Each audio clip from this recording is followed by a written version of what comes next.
Oh, it's hot in here. Would you please just... Look, it's him. America, if you need starters, spark plugs, ball joints, gaskets, camshafts, U-joints, or rocker arms, anything that can be screwed or glued to that car or truck of yours, come see old Ray. Hey, you want a guarantee? I got a guarantee stamped on every box. He's got really weird hair. Stamped on the back of my neck.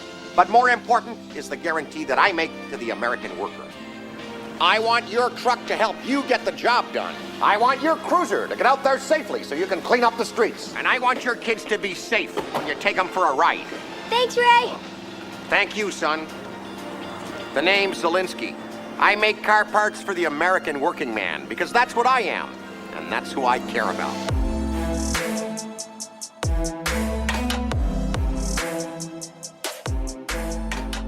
All right, everybody, welcome back to another week of Muskies on Tap. Welcome to episode number 92. I'm one of your hosts here tonight, Gus Manty, and we got ourselves a special guest. We'll get into that really shortly, but let's introduce the other Muskies on Tap hosts on here tonight. So let's start with Brian. Brian, you've been MIA here for a couple of weeks. Yep. What's been going on? You know, I know you're a little bit sick, some work-related things, but welcome you back. Summed it Good up, to have babe. you. Yeah, I'm happy to be back. Busy work week stacking up, and then last week on Monday I came down with some sort of stomach flu. I haven't had stomach problems like that in a long time. I think I threw up 3 times. I couldn't even keep water down. So I was glued to my bed, and I think I fell asleep at like 6 o'clock at night on Monday, which was a first for me in a long time, but feeling a lot better now. Got my energy back, got the wheels under me again. So I'm ready to go here tonight for this pod. Max, how you been doing, man? Doing good. Glad to see your shining face again here this evening. Glad to have you come up off the bench. Know you were down for the count there for a while, so good to see you're alive and well. Fired up to be here this evening. We got a big one for you guys. We got a podcast mogul himself, TV producer, TV show producer, if you will, and amongst many, many other things. So I think without further ado, Gus, you wanna tee up that interview we got on deck here? Yep, I can do that.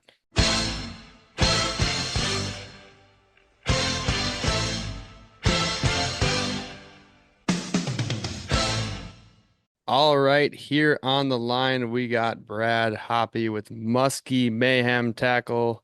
Mayhems 10,000 casts on YouTube and KOTV. Fishing guide, bait maker, been around. He's, co-host of the Backlash podcast. We got a lot to talk about here tonight, but without further ado, Brad, how you doing tonight? I'm doing great, guys. Thank you for having me, and I'm looking forward to this. It should be fun. Awesome. Yeah, we are too. This is the tough one to, know how to begin here, but we just came off the Milwaukee Muskie Expo. You also had the Chicago Muskie Expo, so 2 of them out of the way. So how has that been going? I'll tell you what, Chicago was awesome, and we kind of went into the Milwaukee show with, I would say, more so not the weather. I mean, there were some weather issues, but I think the weatherman kind of scared off the crowd there. Plus, we had Valentine's Day, so definitely caused some issues with attendance at that show. But we struggled through it. 2 shows out of the way, Gus. That means that we're getting closer to fishing season, so I'm happy about that. I always, love to hear that. And we got Minnesota and Wisconsin coming up in March, and before you know it, I mean, people will be fishing. I mean, if you want to travel south, I'm sure places will open up. I know a lot of people, once the bay opens up, the walleye run is a huge thing to do here in the Midwest. But before we had you on, actually, Brad, one thing we were talking about is kind of this show attendance. You're talking about 10 to 15 years ago and whatnot, that there were a lot more people that attended these shows, and you kind of, had some thoughts about that really did make sense. So if you want to share those here, we'd love to hear them. Yeah, absolutely. It's frustrating as a prosumer, is what I would call myself. And then there's the normal consumer.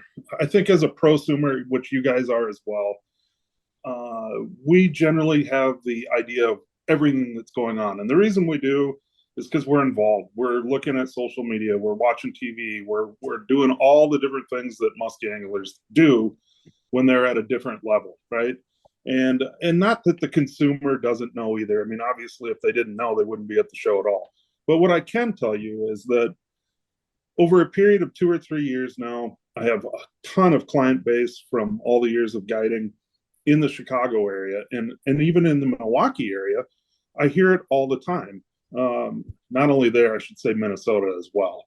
The problem that I think we're having is we're relying totally on social media. And my old clientele base, some are younger than me, some are older than me, they don't use social media as a platform. They don't Facebook, they don't Instagram. And so they're kind of left in the dark, and they'll maybe show up on a Sunday and go, I didn't even know there was a muskie show this weekend. And I think we went away from all the traditional advertising, meaning newspaper, radio, TV shows, even billboards. And I do think that by going away from some of that, I think it's kind of made these shows struggle. That's one part. The second part that I think is that there's a plethora, if you will, of tons of information out there. If you're just getting into the sport of muskies, or maybe you've been in it for 20 years, it doesn't matter. You don't need to go sit in a seminar because you can watch it on YouTube, whether it be a TV show or all the different social platforms. The information's out there, and it's at our fingertips versus back in the day, say even 10 years ago. That hunger was to go out and shake somebody's hand as well as listen to them in a seminar. And I just don't know if people understand the draw to the shows. There's still something special about going, touching that bait that you're thinking about buying, talking to the people that build it, talking to the people that, you know, are pro staff that are actually fishing with it on a daily basis because they're guides. There's tons of information that they can get one-on-one with those people, and a lot of times probably get more information at that point. Yeah, I agree. I always enjoy going to the Muskie show, looking around at all the different booths. I mean, even being on social media a lot and seeing all these different bait makers and companies in the muskie industry, you still find new companies, new people to chat to that you weren't expecting to see. So there's always something to add there once you're there in person. I do have a question though. I mean, you were hitting on how most people getting into the sport, or even if you're an experienced angler, if they're looking for information on muskie, you can find so much on YouTube or Facebook, whatever it might be. Do they record any of those seminars and repost them at the shows? They 'Cause that, used to. They yeah, I used mean to. that'd be a good. If they don't do that, then you're kind of drawing people. You know, if you want to hear from this guy, you better show up. Right. You know, and I'll take some of the blame. You know, I've been a vendor for 20 years. Prior to that, I was, you know, a vendor as trying to sell my guide service before the bait company. I think we as vendors need to make it more exciting, give them a better reason to come, you know, and I don't know. I'd hate to see the shows die. They can be a huge pain in the butt. There's no question about it. This is our busy time of the year where we're doing a bunch of box store orders, and I mean it's a struggle, and it's one of the reasons why we don't go to Wausau. It's back to back with Minnesota, and it's in our busiest time of the year. So, you know, not a big excuse, but there's a lot of work that goes into these shows. I want to see them successful if we're going to continue doing them. Yeah. I mean, and also not as much of a question here is more of just kind of a maybe a marketing point to go to these shows. If you're somebody who's listening to this and you haven't gone to a show yet this year, you know, I think one of the things that I realized when I started going to the shows and having the ability to talk to, you know, people like yourself, whether it's bait builders or just people in booths, guides, other people at the show from that area, is you actually get a lot of really good information that people probably wouldn't be as likely to share with you just passing by at a boat ramp or something like that. If you kind of catch my drift here. I mean, you know, I think when we went to the Minnesota show, that was the year before we fished Tonka at the PMTT. And, you know, people were extremely kind to us, like locals there in Minneapolis, talking to us about Lake Minnetonka, you know, a lake that Gus and I, to that point, had never fished before. Like the first night there on Friday night, our buddy Jaime came up to us and who's been fishing Tonka for a while, and he started telling us about, this bay and these baits and these colors. And I'm like, well, I'm here at the show right now. I'd love to buy some good Tonka colors. And you're just not going to get that information kind of scrolling through, social media or whatnot, really, unless you kind of find a golden nugget. But at that show, the information's like readily available if you just kind of strike up conversations with people. And I mean, the nice part is everybody there fishes for muskies for the most part. Otherwise, I don't know what you're doing there. So it's kind of a great way to like get around a bunch of like-minded individuals that I think are maybe more apt to share some information that you might not get anywhere else, if you will. I would definitely agree with that, Max. And one of the things that I could say about that is I think some of it is it wasn't the bite that happened yesterday, right? It happened 3 months ago or 4 months ago. And so people are more apt to share at that point, right? They might not want you to know what they did yesterday, but they'll tell you what they did 3 months ago. I think some of that happens as well.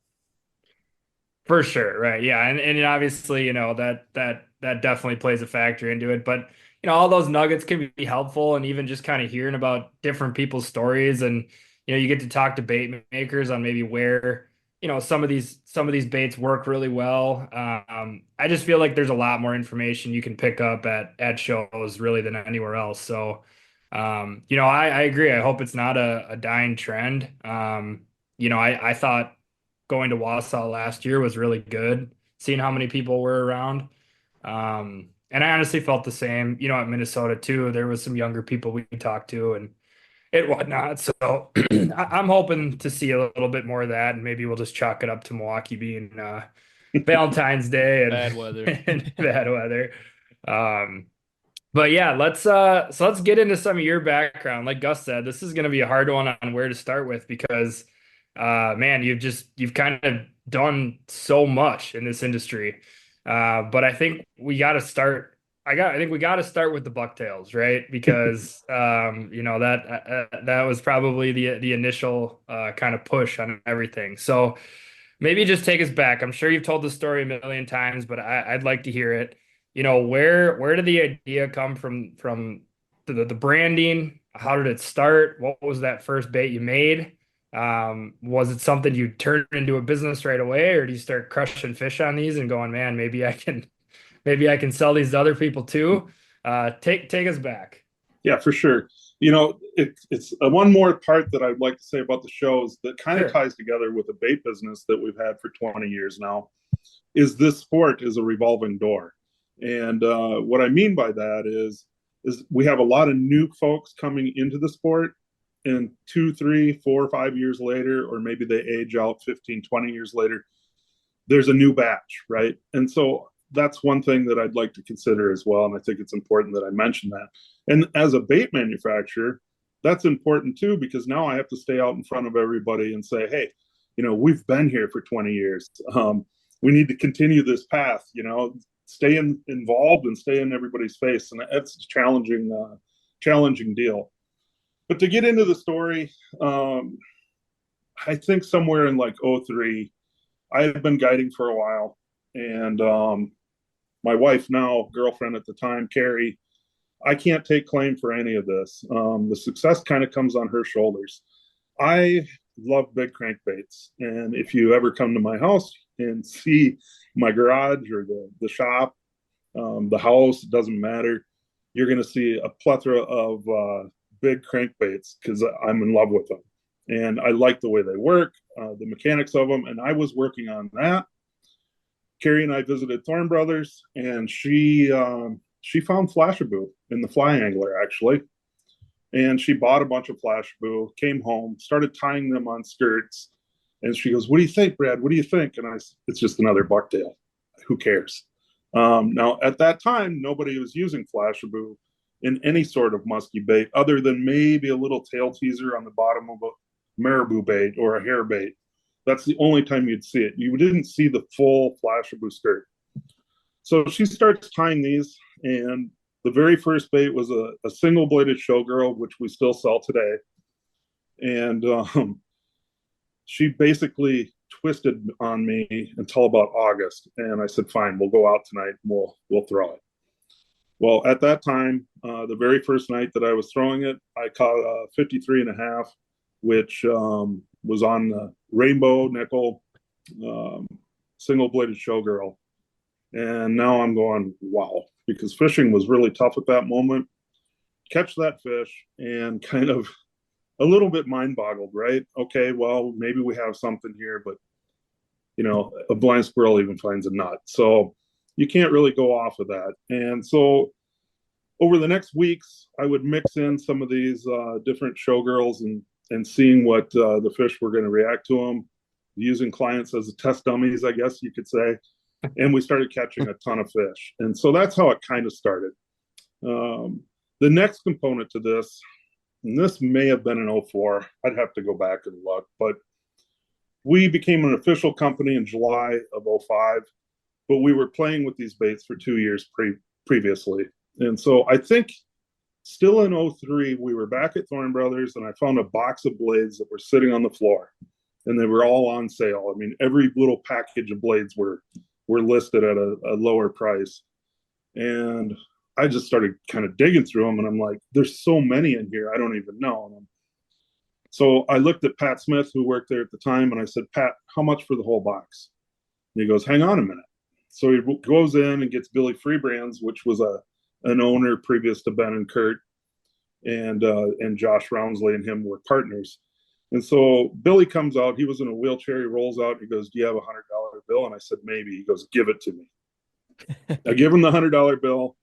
He hands me the box. He goes, put it in your truck now. He just wanted to get it out of the shop, right? So in that box was number 10 blades. And that's where the juice really started. The number 10 blades were in there. Carrie was already working on a trolling bait, which is how the Cowgirl was created. It was a 18-inch bait. And I don't remember how many 3/4 ounce weights we had on it. It was a jointed bait, and it had a cowbell blade on it, kind of like what you'd see a salmon guy running as a flasher. And it was a big single blade. And a buddy of mine was using it, and he was catching a ton of big fish with it. I think he had 3 or 4 50s in a matter of like 3 weeks casting it. And the intentions were that we were making a trolling bait. Carrie was frustrated. She couldn't cast that. She's looking through that box. We find the number 10 blades. She makes the Cowgirl that we know as of today. And I want to say that was 03 still, because I remember being in November. I mean, when you're not supposed to throw blade baits, right? It's just not what you do. And we caught some massive fish. And I remember writing an article, man, it was probably came out in 04 in Muskie Hunter magazine. And it was Muskies in the deep freeze or something like that, or in the deep freezer or something. I can't remember the title, but it was something like that. And we were using double Cowgirls in November, days before ice up, and we were still catching fish. And I could not wait for the next season, because I'm like, there is something really special about this bait. We were catching so many large fish. So that's kind of how it started. So your girlfriend at the time, now wife, she deserves a ton of credit for creating the bait, really. I mean, it was sort of her experiment that started it all. Hands down, I had nothing to do with it, guys. I mean, I laughed at her, kind of like our first customers, you know, and I'll get into that story in a minute. But yeah, for sure. I mean, I can't lay hands on any credit there at all. I can lay my hands on maybe a few color choices and then some other designs that I came out with later. But the initial startup to the Musky Mayhem tackle that we know today was all Carrie, not me. That's awesome. That is awesome. I know just a quick tidbit is that any minor creations that I've made over the past few years, it's always the ones that you kind of put off for a while that you're like, this probably won't work. This won't work. And the ones that you're excited about, you throw a few times, you're like, this is junk, you know, and you got to go right back to the drawing board. So that's kind of cool that, you know, it's something that you kind of threw in the back burner and you're like, nah, later, we'll use it. And then I'm going to caught until ice up, which is just remarkable. But maybe next was the name of the company kind of the next thing that came about, or how did that go in the process once you figured out that, hey, this catches a ton of fish, and they're big. Yeah, for sure. I already had Musky Mayhem guide service Okay. previous to that, and I want to say that I officially named it Musky Mayhem guide service. It was either in 2000 or 99, somewhere in there. Previous to that, I don't know. I think it was just Brad Hoppe guide service or whatever. But so I switched it to that, and it's kind of funny. The Mayhem name came from a band that Tommy Lee started, a kind of a rap hard rock type band, and it was Methods of Mayhem. And that's where I got the idea, and I went Musky Mayhem. That sounds good. So that's how it kind of came about. Not only is the name obviously iconic, but I've seen some of your old like logos and apparel surface every once in a while on the webs on the socials. You guys had just the most electric branding back in the day. I mean, the showgirl riding the bucktail. I mean, it's just fantastic. I'm sure you guys just had a ball making that stuff. Well, I can tell you this. That was something Carrie did not want to do, being a chick in the muskie industry, right? She's like, how that came about, guys, was a buddy of mine, Rick, the same guy that was throwing the big giant cowgirl and catching a bunch of fish. He had Maxim magazine. I don't even know. Is that still even a thing? I don't even know if it is. Right? Yeah. No clue. Well, Maxim was like a men's journal, basically, of health and all this different stuff, right? But in that magazine, there was I'm trying to remember, there was a gal sitting on a swing or something. And I go, Carrie, you got to put this chick on that hook. And Carrie was like, absolutely not. And I'm like, okay. And about, I don't know, a week or two later, she came back because her background is graphic arts. So that she has that ability. And she did it. And I go, oh my God, that's it. That's exactly what I wanted. And I can tell you this, when we did the t-shirts, we had stickers, t-shirts, whatever. There would be parents in show booths that were like, come on, kids, come with me. We're getting out of here, right? Because they didn't know what it was. And we had other people, you'd have a sticker on your truck or whatever, and they go, what is that, a strip bar? No, it's a musky tackle company, And so it really kind of rocked the world, right? Yeah. And then with the slogan, let the mayhem begin, that still lives on big time. And I know she did some of those t-shirts a couple of years ago, so that's kind of cool. You mentioned your first, you said first client or first buyer that bought it. There was a story behind that.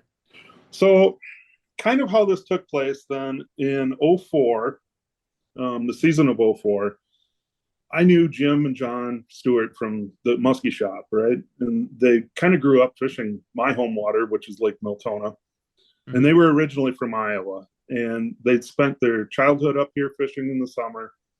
And they happened to be here. And I called Jim and I said, hey, Jim, I said, we got a new bait and I think you'd be interested in it. I'd like to put some in your boat so you can throw them. And he goes, well, what is it? And I said, well, it's a bucktail.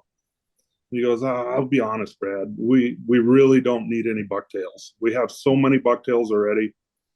I said, yeah, I can understand that. It's no problem. He goes, I'll tell you what, at dark, meet me at the access. So we did that. I gave him a couple different cowgirls, one being pink. And I said, if it's really sunny and bright tomorrow, throw this pink cowgirl. Well, that next day, his brother, John, which if you guys have been in the shop up there, you probably know John. Mm-hmm. He caught a 52.5, and that's sealed the deal, if you will. And so, I mean, some of this was just dumb luck, right? I mean, things fell into place. And some of that was because of the stocking programs that we had here in Minnesota. It was prime time for these fish. But still today, cowgirls catch a ton of fish. Yeah. And there is something very special about them. And then the second part to that is then I went to Thorn Brothers and I said, hey, Raleigh and Helms is going to take this bait. And Josh Rounsley that owned it, he's like, Brad, we have so many bucktails. He goes, I'll make a deal with you. So in 05, January of 05, he said, if you come to the Chicago show and you sell 100 baits, we'll put them in the store. I said, all right. So Carrie and I had a four-sided tower outside their booth, and we put together two little photo albums, and I took pictures of every fish with those baits in their mouth, right? Whether it was a showgirl, double showgirl, a cowgirl, and I literally just took tons and tons of pictures, put them in a photo album for each of us, and every stinking person that walked by us at the booth, I said, hey, come check these out. And we got made fun of the whole weekend. People were like, Christmas tree ornaments, ha ha ha. But you'd get one or two, to stop and listen. And we sold 106 or 108 baits that weekend. And so then we got put into Thorne Brothers. So that's kind of how it took place. That's awesome. What a story. Yeah, that's wild. How did the progression of like making and producing these baits, once you started getting them in stores and the demand went up, how did that whole production line change, and like kind of how does it look like today? Because I'm always curious how it works. So it's really interesting. I'll never forget the way we started. Carrie had like the old metal military desk. I don't know if your teachers probably had them in school, right? Just giant steel desk. Yep. She had that, and we had a vise mounted to it. So she's over tying skirts. And our first order was through the Muskie shop. And I think they ordered 100 baits. And I'll never forget it. It took us a week and a half to complete that order. She's tying skirts. Two buddies of mine were sitting there with me at a card table. That's how we started assembling these. I bent wire. They assembled. I bent the loop on the top, right? It was a slow process. Now today we can do 700-800 baits a day with not even an issue. So things have really changed, right? We obviously have more inventory of skirts, our standard stuff on hand at any given point. My brother-in-law ties for us full time. My mother-in-law fills in when he can't keep up. And if you ordered from me, well, we might be pushing the time right now, but if it was between any time during the day till about 6 o'clock, more than likely I would have those skirts in the morning and your baits would go out that day. So if you did an online order and you ordered before 6 o'clock, they're probably going out the next day. That's how we operate. We've been told many times, and we've had probably competitors or whatever say that we're all made in China. We've never had anything built other than in our shop. So it's been pretty cool to be able to say that. In the world of muskies, it seems like there's more and more China stuff, but we have never done that. It's always been made here in the US. Some of our components obviously do come from overseas because that's the only place you can get them. Mostly the hooks at this point. Before that, it was Finland and what have you. So things have changed that way. But the evolution of the manufacturing process has changed so many times. I can't even tell you how many times. And that might be from the tables that we're set up on. We had little cups with the beads and the clevises and all of that, to where they're all integrated into our bench top now, so that they have their little nesting area, so you're not reaching up and over. It's all flush with the table. To creating my own benders. My background was manufacturing. I was the director of operations for a company that we built packaging equipment. So I had the needs or the ways to be able to go into the machine shop and say, hey guys, can you make me these parts?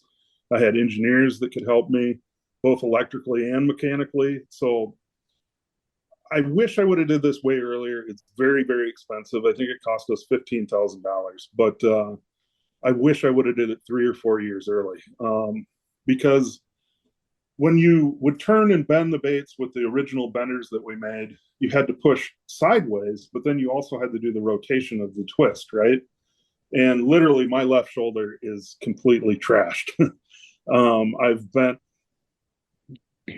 I don't know, I'm not exactly sure how many, but hundreds and hundreds of thousands, potentially million or better, of baits. And I was the only one that pretty much bent them, other than my dad and maybe Carrie. And they probably each bent 10% each. So I did probably 80 to 90% of the bending over all the years. And we developed into a servo driven motor which is a programmable motor, if you guys are familiar with a gearbox.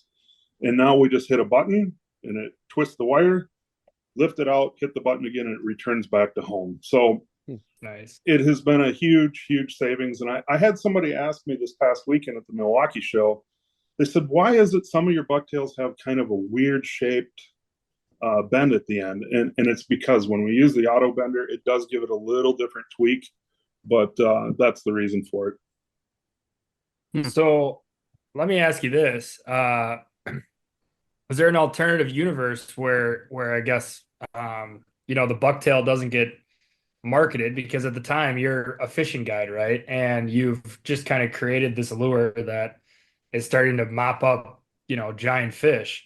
Was there ever a thought, I guess, over that off season, like, man, maybe I'll just hold this close to the chest here for a little bit and see how many more, see how long I can get away with this, if you will, before other people catch on? That's a great question. Surprisingly enough, Greg Thomas and I guided together for a long time, a lot of years, whether it was on Mille Lacs or my home waters. And Greg had them in 03. He chose not to throw them. I remember he had one hanging on the mirror of his truck for probably 2 years, right? Good old Greg. And so he's like, oh yeah, he actually came up with the name Showgirl, because he basically said it looks like a Vegas showgirl. It's all shiny. And so that's where the Showgirl name came from. That's unreal. The cowbell blade made the version of the Cowgirl that we know that became a Cowgirl. That's how those were named. So you could say that Greg he helped us name the baits originally. I don't know that I ever thought to myself, I'm just going to keep it to myself. But I did have the intentions, if we're going to go through this, we want to be number one or right up there. And I think that's my competitive nature. I don't want to be second. I mean, don't get me wrong, I'm probably second, 10th, whatever, many, many times, but I always brush myself off and I get back up and I fight, right? So my goal was, if we're going to do this, we're going all in or nothing. And we broke a lot of rules. I mean, if you think about it, when the Cowgirl first came out, the most expensive bucktail out there was maybe 10, 15 bucks. And all of a sudden we're $23, and there was a lot of people that were like, I'm not paying $23 for a bait, blah, blah, blah. And there's a lot of expense in it, especially in the beginning with Flashaboo and some of the components that we were choosing to use. They're not cheap to make. And so it didn't matter once they started catching fish, and I can go into that as well. So what kind of took place is in 05, George Wall from Eagle Tail, and at the time, stretch my brain a little bit, but I think Eagle Tail was 23 years old in 05, which makes it 43 to 45 now. I can't remember. It was 23, 25 years old at that time. And George had Eagle Tail, which again was kind of a strange bait. It was number one in Muskie's Inc. For all of those years for bucktail and for all baits. Caught more 50s than any other bait out there on the Muskie's Inc. list. And so the season of 05 comes about. We buy that, I think it was July 1st, and Carrie immediately had to quit her job because we couldn't keep up. And a big part of the sales for Musky Mayhem's products, besides the Eagle Tail, was plain and simple. I had left one at the house that we stayed at in Mille Lacs, and Jason Hammernick called me and he said, hey, Brad, whose Cowgirl is this? And I said, I think it's my buddy Rick's. He goes, can I use it? I said, sure. And it was the day before the Minnesota Muskie tournament trail was going to be on Mille Lacs. And Jason went out that night and caught 350s on it. And that was it. It sealed the deal. Now Greg Thomas is wanting to use them. And then Luke Ronestrand started using them. And that's where it really sparked and took off. And without those guys and the things that took place, we wouldn't be where we are today. That's for sure. So as competitors started taking notice, I mean, once your bucktail started catching fire, I mean, they came out with their own renditions trying to play copycat, and then like, people try to make new bucktails. I mean, they still do to this day, and there's great new bucktails out there. But For how have sure. you kind of like fielded the pressure of the competition? Has it made you want to adjust or create new types of bucktails, or just kind of stick to your guns and what's worked? I mean, how has the competition kind of shaped the company? Sure. So as competition started, I think the very first one was Lungin. They came out with a DC-10, which I mean, double cowgirl with 10 blades. I thought, man, come on, why are you naming it that? And I was good friends with Chad, right? So that one kind of bit me a little bit. And we had MEPS come, and MEPS, there's VP of sales told me at the Chicago show, you guys have done a great job. We'll never copy you. 3 months later, they had their copies out. Rapala followed suit with Blue Fox. We crushed them all. We really did. And I think a big part of how and why that worked the way it worked was, number one, we had a giant leap on them. We just made sure that we delivered on time, and hard work, and just bearing down and making sure that we did 3-day turnaround. I mean, Thorn Brothers orders, Raleigh and Helen's orders, Cabela's orders, 3-day turnaround. And believe me, that's it's not easy, but I mean, that's how you do it. That's how you get out in front of everybody. And then some of the marketing tools, the t-shirts and what have you. I mean, that obviously helped too. And brand recognition. We wanted to be the first, and we hammered away at it. In the world of, for a lack of a better way to say it, maybe this isn't appropriate, but knockoffs and what have you. And it isn't just our stuff, but the Muskie world, that's what it's kind of turning into. And it bums me out, because it was always a lot of creativity with different things that would come to the market. And in today's world, I don't see that as much. It's kind of a bummer, honestly. And I support a lot of guys. I mean, I've helped tons and tons of people. I've helped Jeff Schulte from Bomb Squad develop a bunch of stuff. I've helped a ton of different people develop ideas and products, because I think it's fun and I think it's good. On the other hand, it kind of hurt us a little bit, because we got so busy. Number one, we couldn't worry about the competitors that were chasing us. Number two, to be creative and actually keep continuing to develop new product gets more and more challenging, because the busier you are, the harder it is to be creative, if you will. So that's been a challenge. Yeah. Interesting. I think you guys have done, I mean, obviously with some of the other lines that I guess you could call them that you've come out with, like, I think you guys have done a really good job at staying ahead of the curve, though. I mean, there's only a couple different ways you can build a bucktail at the end of the day, right? I mean, it's got to have blades, and it's got to have a skirt, and however you want to configure that, you're kind of limited there. But you guys have definitely pushed the boundaries. I mean, I remember the first time we got our hands on the grenade when it came out. That was I thought a really, really unique design that, being able to fish blade baits much deeper. And I know you've talked about it on Mayhem's 10,000 casts, which we'll definitely get into all of that. But I think you guys have done a great job with that, and it's cool to see, like, when you're at the forefront of stuff, people stick with you on it. And I think from what I'm hearing, what you're saying right now, that's definitely been the case, just staying kind of in front of things. But yeah, that grenade, cool bait. I got it. It wasn't really a question, but was that one of those where, like, you're talking about trying to innovate and be creative and come up with different ideas. I mean, what kind of prompted that one? Is it just solely, hey, we need to get a blade bait down deeper? Well, I'll be honest with you. I can't take all the credit for that one either. The way it is, I came up with the last part to it, right? So how that kind of developed was Larry Dahlberg. I was fishing with Larry Dahlberg from Hunt for Big Fish, and I fished with him for 2 or 3 years. And we were on a specific body of water that's, the fish are generally deeper. All of the structure is a lot deeper, ultra clear water, and he said, I'm going to be back in 3 days. I'm coming with something. I got an idea. So he shows up with what our grenade head looks like today. But off of that head was 2 antennas with swivels and blades. And then there was no tail blades. And so he takes that, and this blows my mind still today. It's hard for me to duplicate. I've done it jigging, but what blows my mind is we would have a follow, and he would literally hit his button and free spool and let the bait go, like, say, 10 feet, 15 feet down. And as soon as he'd click it off, he'd go, oh, I got it. And I'm like, you've got to be kidding me. So these fish would come in and fade away from the boat. He would free fall the bait, and those fish would eat it going down. I didn't think muskies would do that. You know, predator fish, you think they feed up.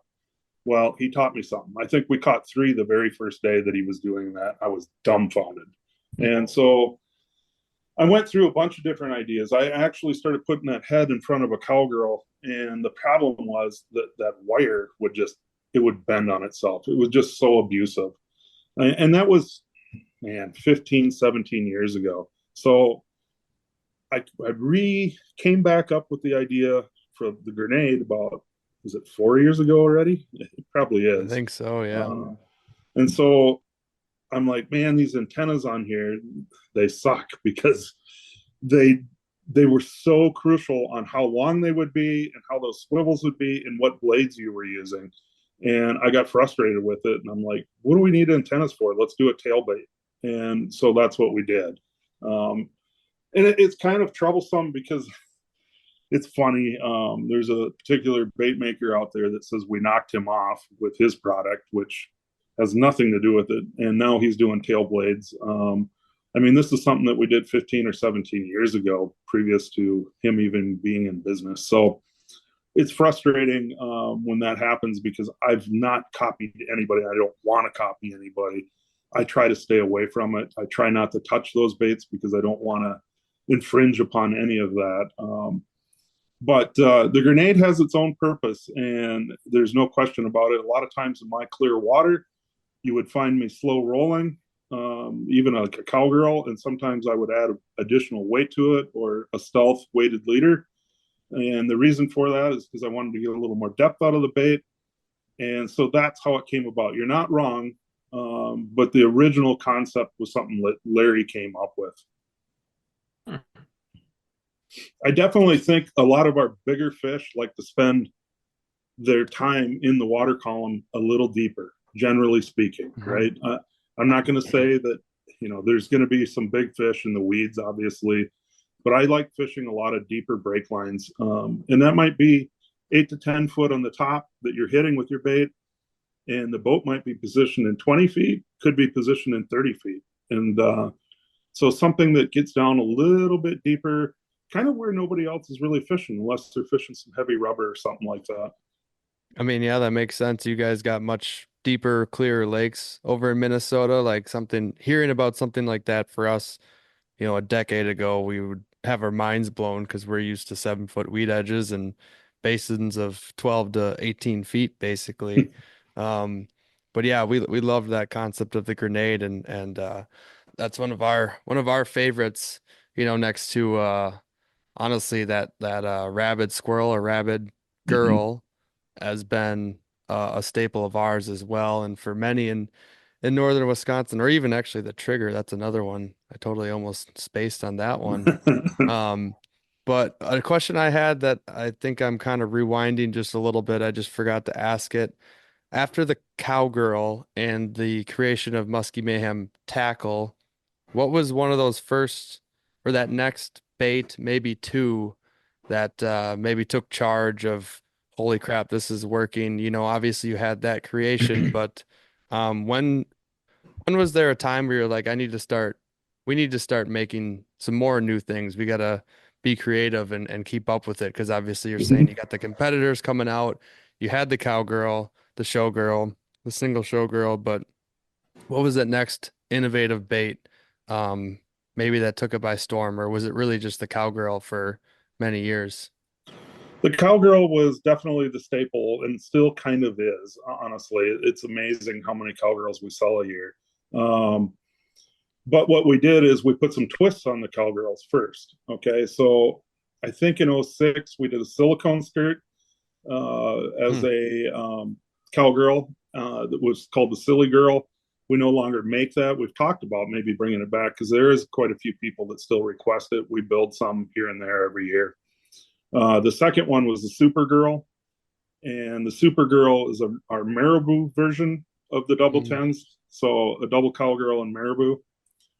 From there, I'm trying to remember which one came first. I think the junior Cowgirl came, and then I'm a huge bait guy. I mean, I like big baits. So, and that's what, if you see me throwing a bait, it's probably going to be a big one, right? I mean, that's just my style.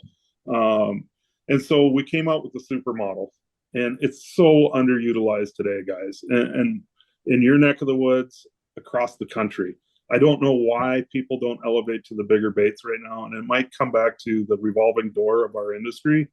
I think when you initially get into the sport, you tend to buy smaller baits, right? And then as you grow into the sport, you start buying bigger baits and blah, blah, blah. But the supermodel, we went to Worth, and I'm not sure if you guys are familiar with Worth Company. I can't remember. They're in Wisconsin, but Worth is one of the manufacturers of the blades that we choose to use. So we went to them, said, listen, we need to go to a bigger blade size. And so we started R&Ding a blade. And one of the things that, in all the baits that we've developed, they've been used for years before the public sees them, because I don't want any flaws. I want everything to be perfect before it goes to the consumer. I think it's very important. And if it doesn't catch fish, throw it in the dumpster and move on, And so it's important to me that I know the baits are proven that they're going to work. So over a period of, I'm trying to remember, it was 07 or 08 when we finally came out with the supermodel. That blade, we own the press plates for it. So that's exclusive to Musky Mayhem Tackle, the 13 blades that we use both on the detonator and the supermodels. And the way we cup those, they really don't pull any harder than a Cowgirl. And I think that confuses people. They look at that. I heard it all weekend, this past weekend. Who throws that? I can't throw that. My arms are shot. My shoulders hurt, And of course, I give them crap and say, hey, you got two shoulders. You got two arms. You can do it, But I think when people look at blade baits, they think they have to burn them. And when you're burning big blades, it is a little more punishing, right? But honestly, in a lot of cases, you don't have to burn. You can go slow, a moderate to slow speed, and you're not going to hurt. The supermodel blade is a very unique blade. I think it probably pulls easier than number 10s, honestly. But so that was pretty innovative. And I don't know if there was another bucktail out there that size at that time. So that kind of changed some things. And a lot of big fish have fallen to that bait and still do every year. But it's a very select group of people that still choose to use them. Anybody that's fishing the St. Lawrence, you would not believe how I'm hounded. They want to buy blades. They want to buy blades. And we don't sell blades. That's not what our business is. So supermodel blades are definitely something special. So if you turn the clock back prior to, starting to make some of these bucktails, you were obviously guiding prior to 03. What were some of your go-to baits back then? Were you throwing mini blades at all? I know you said you liked hard baits, swim baits, but what did that look like prior, and how did it change then once you started making your own? So I'm kind of ashamed to say this, but I'm joking. I used a bunch of bucktail 700s. I used a ton of flashers that the Shumways were using. Awesome baits. Unfortunately, they're no longer. They shut things down. Awesome baits. I mean, we caught so many fish on them. And the double showgirl is kind of like that, but a little shorter and flashaboo versus the marabou. But I threw a lot of that stuff for many, many years. And you guys see the TV show, I throw everything. A lot of times bait manufacturers won't throw anything but their own, and I'm not like that. Now, when it comes to blade baits, I pretty much throw Mayhem stuff, right? But I'm not scared to throw other baits. It's musky fishing. I want to catch fish. I'm not like just tied to one specific bait. You have to be open-minded and you have to use stuff. And I'm sure you guys have a ton of different baits in your boat that you throw besides Mayhem. There's nothing wrong with that. You guys should. So that's how I look at it. I mean, then it got to a point, you're talking about trying to develop new products. I'm guiding, and I would have my clients using a specific bait, and I might be testing a bait, R&Ding, hey, what do you got back there? It's something that I'm working on, that kind of deal. And so I spent a lot of time doing that as well. It's cool. So let's talk a little bit about some of the new, I guess, developments, if you could call it new, over the last couple of years of some of the stuff you've dived into. Maybe let's start with your podcast that you host with Jeff. So we had Jeff on? He was nice enough to come on back when we were just getting going. And I know we kind of talked a little bit about this with him, but we didn't really obviously haven't gotten your side of the story here. So, was podcasting a thing that you really were aware of when you guys linked up on that? Or was it something that was on your radar at all? Or was this a totally new kind of idea? You talked a little bit about the show stuff and how marketing has definitely changed over the years. So yeah, I mean, I guess I'm just kind of interested to hear your thoughts on how that got all started. Sure. So, I got to know Jeff Woodman, and honestly, I didn't know him as well as Carrie probably knew him, because he's buying baits from us, right? And Team Rhino Outdoors is a great sponsor of ours for the TV show, and they're doing an incredible job, and Jeff's an incredible person, right? So it's kind of interesting. My brother-in-law and I were at the Fleet Farm spring fishing show that they used to do at Lambeau Field. And we're driving home, and Jeff Woodman calls me, and he goes, Brad, I want you to be the co-host. We're going to start a podcast. And I'm like, what? And he's kind of like, yeah, we need to do this podcast thing, blah, blah, blah. And I knew about podcasts, right? I listened to a few different podcasts, mostly with old military guys, like Delta Force guys, SEALs, that kind of stuff. I don't know why, but I love that kind of stuff. And so I'm like, okay. And I said, I gotta digest this, because the first thing that came to my mind is I'm going to be a co-host to a podcast with all of the different people that we sell baits to. How are they going to feel about it? And so literally, I mean, I don't know. I don't know if it affected any of our relationships. I've talked to them all about this.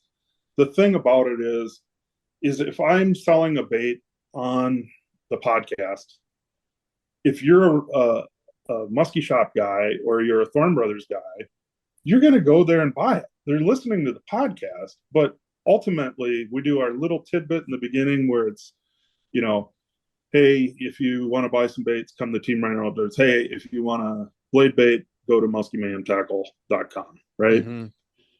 After that, it's just a show. No different than what you guys are doing. You're going to benefit some people by talking about their product or whatever. But at the end of the day, you guys are putting on a show. You're giving back to the Muskie community. And that's what Jeff and I really want to do. We want to give back to the community that has given us our platforms. And it's been huge. I'm glad I chose to do it. I look forward to it every week. When Gus talked to me about this Saturday, I was like, yeah, let's do it. I mean, I'm excited to be on here with you guys. I think it's awesome. And it's just another way to hopefully touch some potential customers, as well as make some friendships out of this whole thing too. When you guys were starting out the podcast, like I know we kind of have went through this, some growing pains, because at the beginning, I know I've said this a million times, but we never anticipated this becoming an interviewer style show. You know what I mean? Obviously, when you guys started yours, you're going to have guides on and friends. You mentioned a lot of the guys that you've guided with in the past or started selling your baits to. I'm sure we're on top of your list when you guys started out, but was there any kind of funny, not like a specific story, but just kind of getting into because you're a muskie guide, you're a bait builder, you're not you didn't go to school, to journalism school, to ask interviewing style questions, stuff like that. Did you guys have to kind of feel that out at the beginning? Like, all right, we got to keep this conversation going. What are we going to say week in, week out? Was there any of that stuff at the beginning? It's funny, honestly, and this as well, because you've been doing it a long time, 92 episodes, you guys have done well. If you look on Google, I don't know if you guys have done this, but most podcasts, I can't remember. It's like between 10 and 25 times that they podcast and then they go away. So you already beat all those odds, right? But anyway, what I will tell you is I found myself taking some notes. And the reason I took notes is because my mind's all over the place. I've already thought about 100 different things I should have told you in the initial part of this podcast, right? It's weird, but my brain never stops, and it causes me lack of sleep at night because I can't shut down. Anybody that's ever stayed here with me, every one of them leave and they go, man, I can't hang with you because I'm just going. I go to bed at 2 or 3 in the morning, and I'll be back up at 5:30, and they're like, "What is wrong with you?" But that's the way I'm programmed, and I've been that way my whole life. I've slowed down a little bit in the last 3 years, but just the same, that's how I'm programmed. I found myself in the initial beginning having to write notes, but the beauty of the whole thing for me is I'm a co-host. Jeff does all the hard work, right? He does the recording stuff, kind of like you guys have Gus. He's over there recording right now. Exactly. And so it's weird. I mean, I look at podcasting as, we're just sitting here having a conversation like we would if we were sitting on the phone, right? Mm-hmm. And I want it to be natural. And so a lot of times it's how you mesh with the person you're interviewing as well, right? I mean, we haven't had any interruptions. Like, I haven't cut you off, you haven't cut me off. But there's times when you have certain interviewees that they keep talking and you're like, oh, sorry, sorry. And so that gets to be a little bit challenging, but we try to stay on top of things. And Jeff is really good at just kind of keeping the ball rolling. So we just have fun conversations, I would say. In the beginning, if you went back and listened to the first 20, you might see some bumps in the road. And I'm sure no different than you guys, but it just flows, man. We all have the same interest, and we're all passionate about this sport. And I know you guys are trying to give back to the community as well, and that's huge. Yeah, no, I appreciate that. I mean, I definitely can relate. I mean, if you went back and listened to our first 20 episodes, I mean, they were hilarious. I mean, even just from like our first interview on who we had on to Gus and I sitting and I was in my bed recording on my cell phone after PMTT in Madison one night. Now we're sitting here with mics and Zoom and all this stuff, and things have really developed. But I was just kind of interested to hear on when you and Jeff started it out, because it is kind of an interesting idea. There isn't a plethora of Muskie podcasts out there. For the size of the industry, there really isn't that many. And that was, kind of one of the things that we talked about when we started ours, but, and people will disagree with that. Maybe one podcast is too many for muskie fishing for some people. I don't care. But, it is funny to think back, and like you hit the nail on the head. A lot of podcasts only last 20 episodes. And if you were to ask me when we started ours and I was a betting man, I probably would have said that's might be where we were going to end up around there too, So, I just curious to hear about the beginning. So now, Backlash obviously is rolling. You got the business rolling. I think at this time, you're still guiding everything, and you're like, well, let's add a TV show to the mix here. So what, I guess whose idea was that? When did that all get started? I'm assuming that gear kind of started turning with when Chase came into the picture, or was it before then? It was before then, actually. We had Redfin Outdoors. An old client of mine was in the boat with me quite a bit, and we became really good friends. And you guys do some guiding, you end up being friends with a lot of these clients, and it's almost uncomfortable taking their money, right? Because they come year after year, and Eric was one of those guys. And we started it in 2005. I bought an XL2 Canon camera, which you guys probably don't remember what those were, but mini DV tapes. And I built a tower, and I had a couple smaller cameras on the tower, and we started Redfin Outdoors. And the first video I ever did was Big Blades, Big Muskies. And we did that as more of a marketing video, kind of fishing muskie porn, if you will. Mm-hmm. And then it kind of changed into lend more education to it, right? And we kept adding to that. And I'm trying to remember, we have a video that's like 99% done, and we never released it. We never made it onto a DVD. And the reason that happened, that was in 2010. My daughter was born, and she came, 3 months early. She was 1 pound 7 ounces. And at that time, I had already filmed a pilot episode to start to go to do TV. And so it was in the back burner for me. I was going to go do it. And when she came early, we ended up spending 4 months in a hospital. And I literally closed my laptop and I never looked at it for 10 years, if you can believe that. I literally didn't answer any emails or anything. And I guided 2 more years, and then I shut down my guiding for a few years as well. Our business was getting so large that Carrie, I felt bad for Carrie. I mean, you think about it. The guiding season 6 months out of the year, I was not home any of those years for a good solid 12 years. When I'd get home from guiding, I'd work at night. And then, she'd have a list. Hey, Brad, I need you to do this. I would work. Luckily, I only sleep 2 to 3 hours a day. So I was able to function and I was able to do that. But I just soon realized that family was more important. And I had a daughter. So I guided 2 more years and decided, you know what, I'm going to concentrate on her as well as the business a little bit more. And 3 years later, I started getting pushed into it again. So the TV side of things kind of got put way on the back burner, right? It was just like, you know what? It's a dream. It's not something I'm going to do.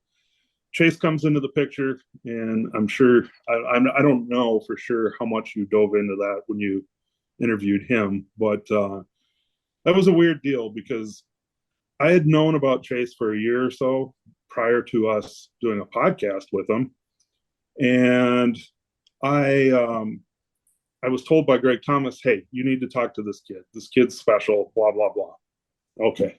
I kind of blew it off because I've heard that multiple times over the years, right? You need to meet this guy, or you need to do this. And it isn't that I don't want to meet them. It's, okay, some of them are time bombs, right? So I'm just kind of careful on how I choose and what I do. And so he was already coming up here in, say, like 2 or 3 weeks. We do a podcast with him when he caught the West Virginia state record.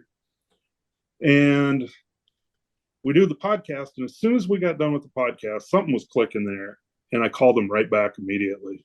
And I knew he was coming up here in 2 to 3 weeks to fish with Greg. And they were going to stay at my house, him and a couple of his buddies. I said, what are you doing right now? And he says, well, I can't do anything. The water's too hot, so I'm just kind of hanging out. And I go, well, change your flight and get up here. I go, I've got a couple guide trips, but you can come up, hang out in the shop. We can go fishing every day, blah, blah, blah. And he goes, oh, okay. Well, we talked for like 2.5 more hours. I go, did you get your flight changed? And he says, well, I'm going to have to ask Mom. And I went, what? Ask Mom? I thought I'm talking to a 30-year-old, right? He was 19. And so it was kind of a weird deal. And I said, all right, well, get on the phone and ask Mom, I guess, And he goes, all right, tomorrow I will. So I text him the next day, and he goes, well, I could change the flights. And I go, do it, man. I'll have Carrie, he was going to fly in on a certain day. I said, I'll be on the water, but Carrie will come pick you up at the airport. So he flew in. And I'll never forget it. He was him and Carrie and my daughter down in the basement watching TV when I got home from my guide trip. And he had this giant bowl of tuna salad that Carrie had made, and he just kept devouring it. He was a 19-year-old kid just freaking hammering food, right? Still growing. Yeah. And if you go back to some of the pictures or video from the first years, it's pretty comical because he was well, he could have hid behind a telephone pole, put it that way. He's filled in a little bit now that he's 23 or whatever. But it's pretty funny. He caught his very first fish with me in the boat, and he turns around from the bag, and I got a camera in his face. And he's like, whoa, what's that? I go, act natural and do your thing. And so I started filming him with the very first fish that he caught with me. And then I told him some of my ideas, and I told him, I said, I think it'd work. with a young person and me being older. And we just kind of started developing a game plan. And I think the very first initial year of Mayhem's 10,000 Cast, we're on our fourth season right now. I think we did 5 episodes, and Chase wasn't totally involved. He was on some of those episodes, but he wasn't totally involved. Year two or three, I said we got to make this a legit business, and so we created an LLC. So Nice. that's how it developed. That's awesome. Now, the crazy part to this whole thing is I'm not a videographer. I'm not an editor. And I think in the first season, I say that in the intro. And there was a lot of people, your music's too loud. This is this. I know I'm not an editor. Sorry, but I'm slowly learning. I'm not going to say I'm happy yet. And that's one thing you'll find out about me is I'm never happy. So meaning I'm never, what's the right word? Satisfied? Never satisfied. Yeah, right. Yeah. I want to have more. I want to do better. And again, we talked about it earlier, the competitive side to my nature. And I'm only competing against myself. I rarely watch any of the other stuff out there because I don't want to be swayed. I want to do what I want to do. And so that's where this kind of comes about. No, you guys have developed Mayhem's 10,000 Cast into an amazing show. We've all been watching right from the get-go and totally understand, the couple, minor tweaks that you had to do and kind of get through, and as not very what do you call it? Filming ourselves, I guess, so to speak, in a very low maintenance sense, just a couple GoPros and now we did get a big camera finally. Yep. And the editing side is tough. I'm realizing that firsthand, trying to put together a PMTT video here.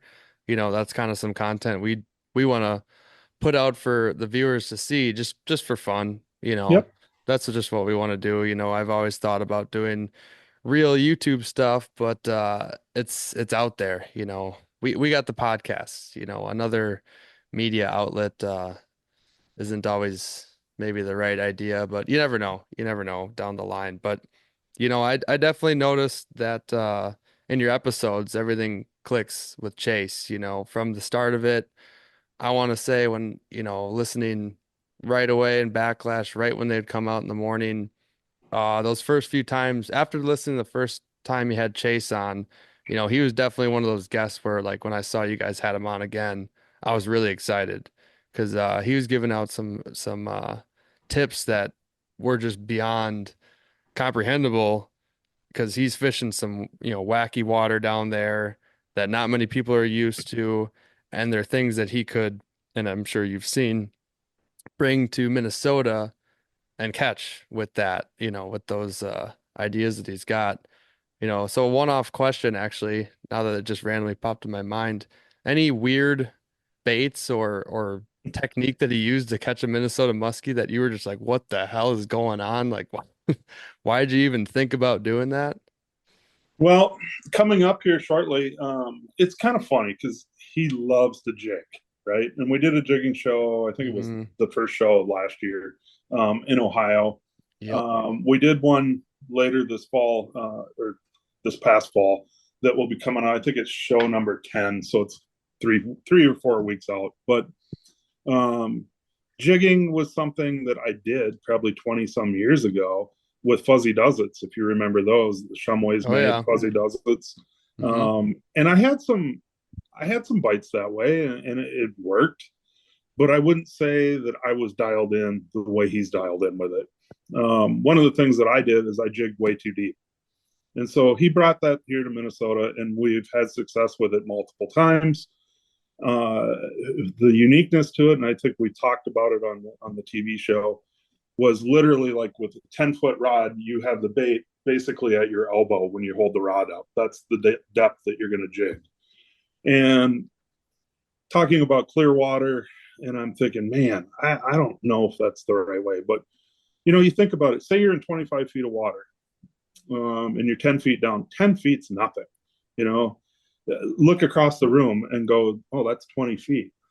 a fish can kick that in split seconds, right? So it's Mm-hmm. really not that big a deal. No different than trolling, right? But I would say that was one thing that he kind of brought up here to me. The L-tail was a bait, and they're not easily Oh yeah. available, but an incredible bait. And I have a bunch of them in my boat now. I make sure that I can get them.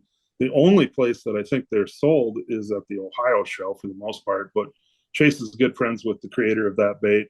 He just doesn't want to make it a full-time business. And definitely a bait that he brought here that I absolutely love. It's an incredible bait that works everywhere we've ever used it. So both jigging and casting.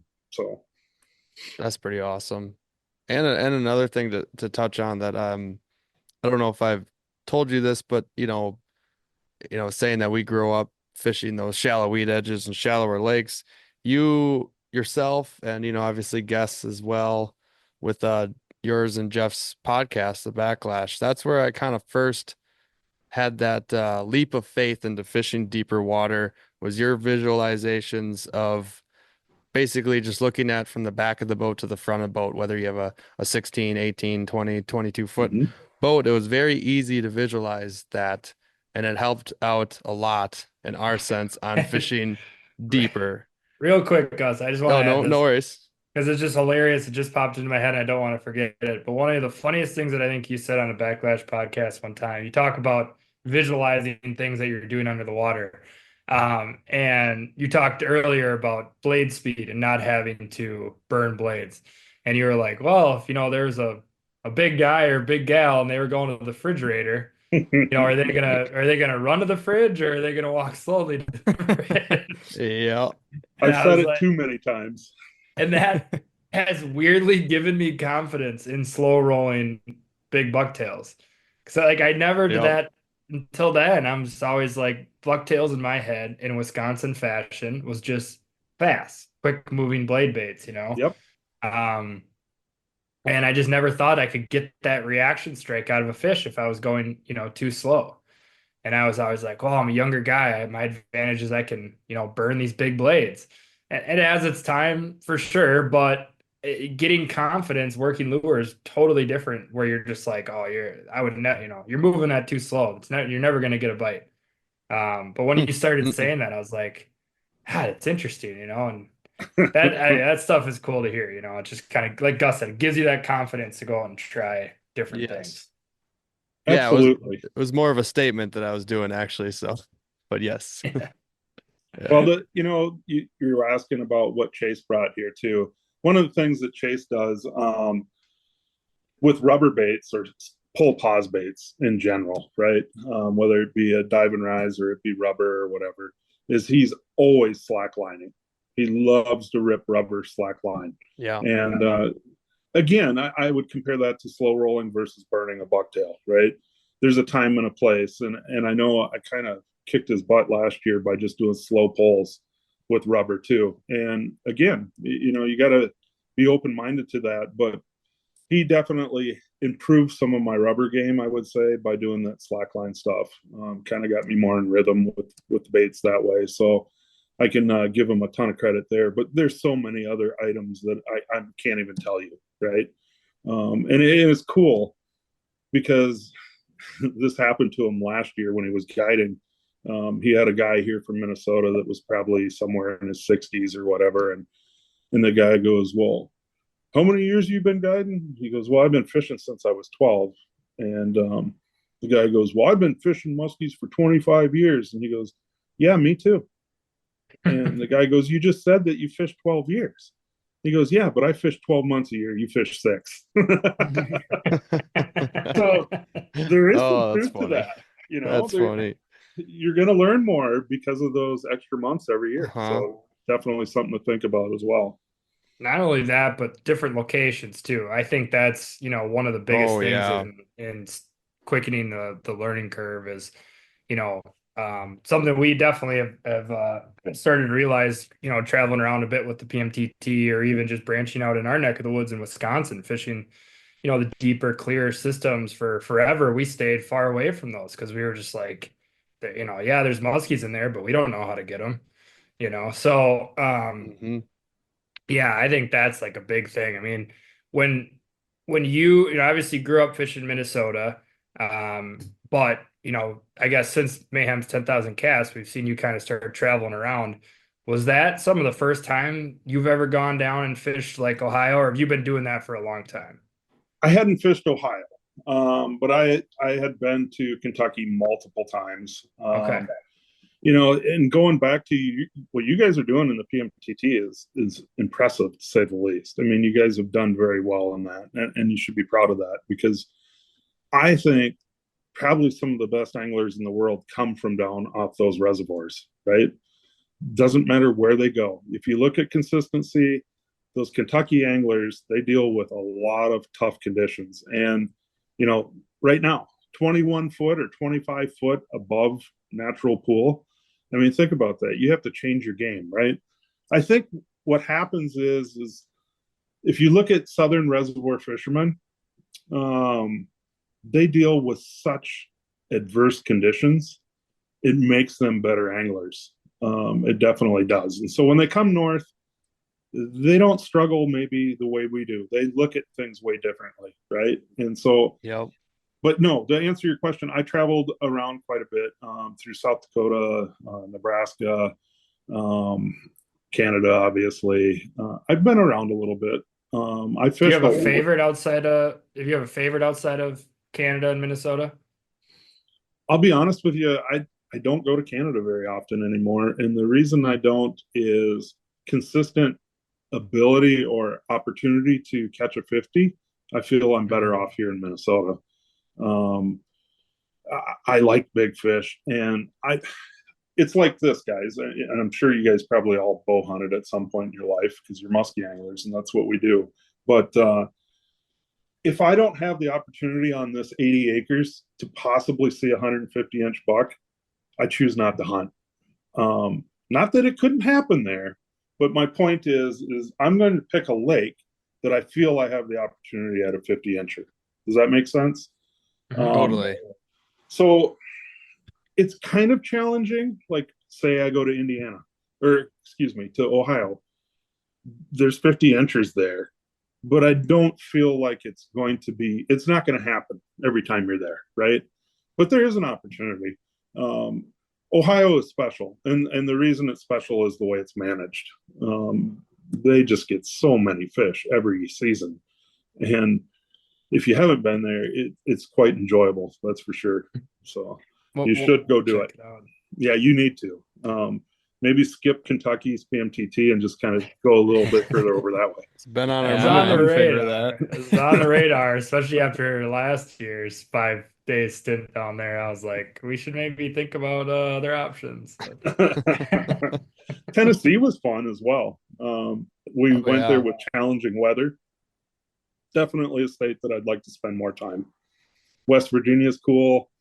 I would like to go to Virginia at some point. It's mostly river fishing there, but super, super cool waters there with big fish. So what's the credit for Ohio's like great lake management and muskie program? I mean, do they have a ton of funding for stocking, or I mean, who's the credit for that? Well, I think it always starts out with the DNR, right? And they're dedicated to the muskie program, number one. Number two, if you're aware of the Ohio Muskie Show that goes on, and well, it's the weekend after Chicago, so it goes on in January. That Saturday night at the hotel, they do what's called the Minnow Fund, and tons of bait manufacturers donate all kinds of product. And with that product, what they do is they donate all of that, and it's auctioned off. And whatever money that they produce goes to feeding all the muskies that the DNR are raising. So those guys need some credit there. It's one of the coolest experiences. If you guys can go do the Ohio show, not just to participate in the show, but to be involved in that minnow fund, you guys would have an absolute blast. You get to meet tons and tons of the Eastern, whether it's West Virginia guys or PA guys. They're all there. The bait manufacturers, a lot of cool old names show up there. I had an absolute blast when I was down there, and I intend to go back down. I wanted to go this year. It just didn't work out. But at some point, I'm going to go back down there just because the minnow fund and then the opportunity to talk to so many different unique people.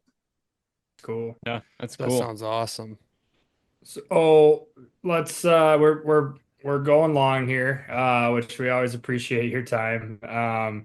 And we don't want to keep you all night, but We're good. let's kind of maybe we'll let Gus and Brian ask any other different questions, but I wanted to ask you about this. We talk about stocking and we've had a few episodes now talking about the Wisconsin state of things, but we really haven't gotten the full scope on Minnesota. So from your, perspective, I guess you could say, where is the state of Minnesota at fishery wise? I just would love to kind of hear you chat about that. Sure. Well, it's interesting, guys, because I think it's been 7 years since our plan ended. So what they've been doing the past 7 years is holding true to the past plan. And they are in the works of trying to develop a new muskie strategy, right? Unfortunately, our DNR has not been able to raise the number of fish that they should be for multiple reasons. And so, like, I'll just pick on my home lake. It's been 8 years since we've had a full stocking. So we're supposed to get 32 or 3,400 muskies every other year. That number is between 1,400, 1,500. And I have to go back. Don't quote me on those numbers, but it's somewhere in that realm, right? So not just my home water, but tons of lakes throughout the state of Minnesota are suffering, not getting the full potential stocking. And that's due to many reasons. Funding is one. Two, there's a lot of question on why they're not raising the number of fish they're supposed to be. I can't answer that at this point, but there's a bunch of good people working on that and trying to help develop those strategies. So it's going to get interesting. I know some stuff that maybe I shouldn't share, but I'm going to say a couple things.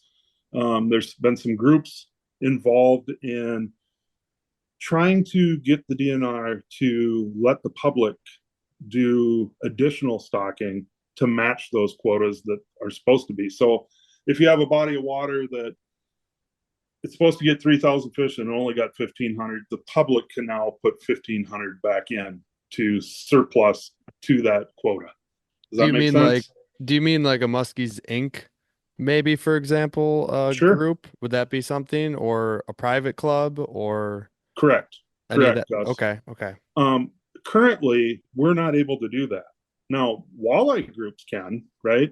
And honestly, I think they can go above and beyond the quotas. So if you have a lake association and that a lake association says, hey, we want to put X number of walleyes in this year, yeah, go ahead. I mean, it's no big deal. But walleyes are accepted as a put and take fish, right? Where muskies, they want to manage them to the utmost. And I think we're getting close to a point where in this new strategy plan that will be a 10-year plan, I think they're going to allow us to do that, at least to the quota of the number of fish that each body of water is supposed to get. So now the challenge is, where can we get those fish raised? I live very close to the Minnesota Muskie farm, and Rob Jost is probably at full capacity. And he supplies a lot of fish to the DNR at this time. But we, for whatever reason, in my neck of the woods, I mean, it wouldn't surprise me, guys, if you get suckers from my neck of the woods in the fall. We have some very large bait sales guys here in the area, and they travel across the country. And they have the capabilities of stripping eggs and so on and so forth. And I know one of them is actually currently working on trying to raise some muskies as well. So we could potentially have the offerings to develop a strategy to raise more muskies locally here to me, which could be a benefit to the whole state. Right. Would one question there, if they raised more muskies, would the said pond or something, would they have to basically net and get the eggs and whatnot themselves, not the DNR? That's Or a is good there question. kind of a, like, where's that? I mean, I guess I don't know that answer at all. I don't know if you do either. I can't give you the definite answer there, Gus, but I do know that some of these fisheries that we have here in our area, have the capabilities of doing that. Will it become their responsibility? I can't answer that. I don't know. I do know that they have the ability to do it, though. Gotcha. And one of the other things that they're really trying to work on with the strategy is raising fish through the winter. And last winter, a fisheries group within the DNR did a study to see they basically raised muskies in a shed in stock tanks and fed them through the winter. They had 100 in this one, say 500 in this one, 1,000 in this tank, and watched to see how well they would grow. If they had 500 in there, they grew less than the one that had 100, right? And so on and so forth. So they did a study, and the idea is so that we can get these fish to 14, 18 inches long over the winter so that they have a better survival rate as well. So that's definitely going to be a key as we move forward in the future. Mm-hmm. We've heard that I as noticed well that. locally to Wisconsin, that Right. they're trying to I didn't mean to cut you off, Max. No. I think we're about to say the same thing anyways. That we're trying to do that what is it? A yearling as opposed to a fingerling. Like, like you said, 14 to 18 rather than 10 to 12 kind of. It seemed like a lot of stockings you get like that 11.2 average. Yeah, I I mean, it think makes sense. Jordan Weeks, yeah, he was just talking more so in terms of from the fry to the fingerling at like 12 inches. Mm-hmm. But I'd asked him about keeping them over winter to get them up closer to like that 18 mark and then release them in the spring. And I think he just said it was like a financial burden to be able to feed them all winter long, create the ponds and like these tanks that they wouldn't freeze over, be able to aerate them. Like it's just a big headache to hold them for the winter. So I don't know. I guess in Minnesota, if you can do it privately with more funding, maybe it's more doable. But Well, I think, we just talked about Ohio, the Minnow Fund. Um, yeah, Yep. honestly, I don't think any of this comes down to financial burden because we're muskie anglers and we're a bunch of idiots. And if you had a cookie jar sitting there and you said, "Hey, you want to buy a muskie? Donate $5." yeah, I'd buy one. We'd be Well, biting. that We'd be cookie jar chomping would at the have bit. it would have to be emptied multiple times, right, guys? Yeah. This is my argument all the time for stocking. I'm like, it's more so just the consumer confidence of where the money's going, I think, at this point. Agreed. Like, Agreed. it's there. Like, not to take away from somebody buying another Cowgirl at the show, but like, you're telling me if, you could say, hey, we can stock these lakes with 2 times the amount of fish. All you got to do is just chip in X amount of dollars every year. I don't know, but I have noticed that with the stocking, at least in the metro here, I think the numbers have gone down, but the size has gone up for the stocking. We saw that, Fish and Tonk a little bit is like there was a lot of dumb 20, 24-inch fish Oh my in that God. lake. And And, they're I probably don't know. thriving. Well, they're And from I'm Minnesota. hoping, yeah. They're kind of dumber. There's 22, 23-inch muskies going after giant baits. So I don't know what that speaks to, if that's saying, hey, these metro fisheries are going to be great in, 5, 7, 10 years from now or what. But interesting to see, because I would say we don't see that as much in northern Wisconsin. Like you're not catching those super short fish as all the Pretty time or rare. seeing them. Not Yeah, it's pretty really. rare. The chain, I And, see it a good chain. The Eagle River chain is about the only place I consistently catch sub 30. There's like one other place maybe, but otherwise, like last year's What place average is that, was Gus? the we got too many lakes here. I'm We just got too joking. many, yeah, no. But other than that, I mean, there's a lot of lakes. I could go on and put a lot of bleeps in here about, certain lakes and seeing certain averages. Um, but But would you realistically, like say we saw last year, more sub 25-inch fish in Tonka than we saw like all year last year in northern Wisconsin yeah, in like 2, 3 days? yep, yeah, pretty much. Yeah, they just inherently show themselves more too. Between the August Tonka and us going there the week before Thanksgiving. Yeah, the amount of sub 30 fish was pretty That's interesting. remarkable. And our average, I thought up here, it wasn't like crazy different, but I thought it was better than what I've seen, which is great. You know, I love having a better average, but yeah, I know it's definitely interesting to see. Well, this is all good stuff to talk about. You know, it gets the gears turning, and I've been talking with a lot of other people that are, you know, presidents and whatnot of Muskie clubs and Muskie Inc. chapters. And yeah, I think in the near future there could be something of this state to get more Muskies, Minnesota, Wisconsin, wherever, with all these great ideas. This what'd you call it? The Minnow Minnow Fund? Fund. Yep, Minnow Minnow Fund. Fund. Great idea. I can't believe I have not heard of that yet.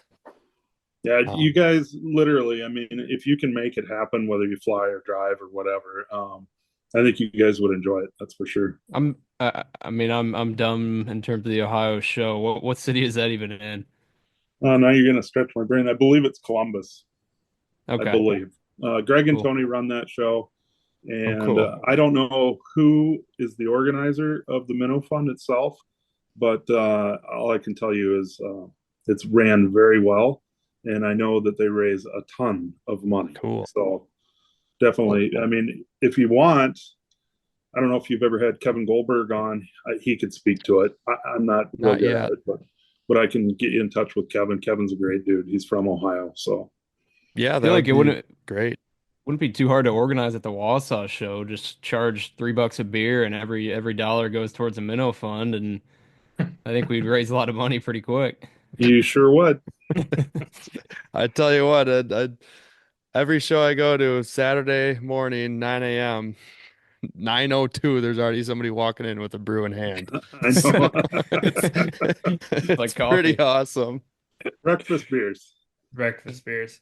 Well, Brad, this has been a lot of fun. I know we probably left a lot on the table. We'd love to have you back on, but yeah, I thought we covered a lot of ground here this evening, and I know I enjoyed it a lot. So I can't thank you enough for giving us your time. Really enjoyed it.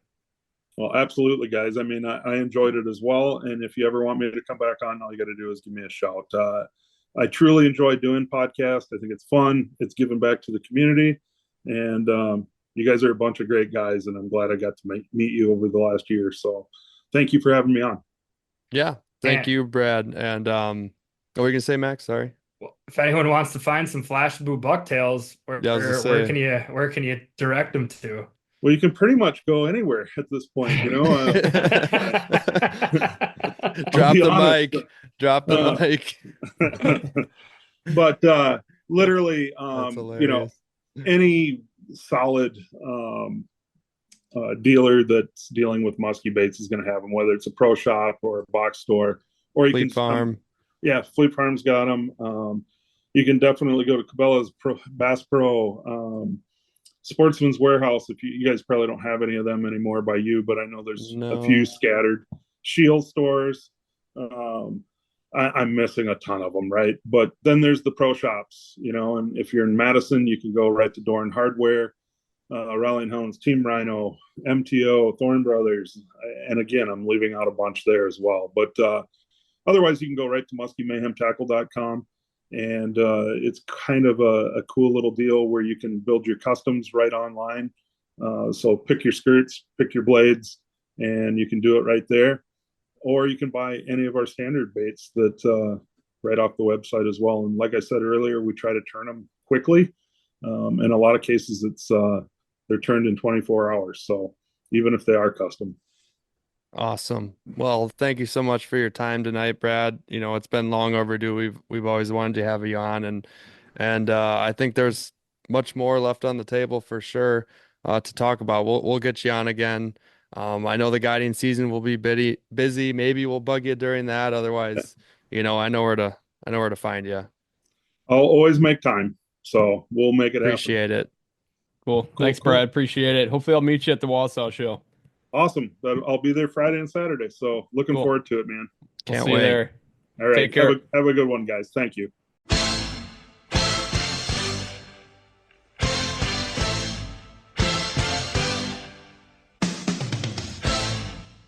All right. Well, we really can't thank Brad enough for sharing his time tonight to talk about Musky Mayhem tackle, Mayhems 10,000 casts. A lot of great stories in there. We really enjoyed that one, and we felt like there was a lot more to talk about with Brad about baits, strategies, tactics. We really just kind of scratched the surface with him and went through a little timeline of Musky Mayhem. That was really cool to hear.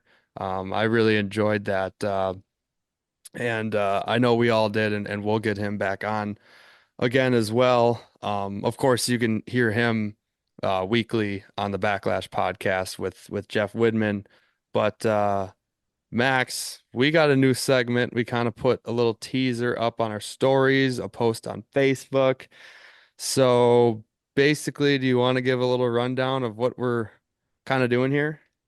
Sure, yeah. We just figured we needed to spice up the end of these podcasts, right?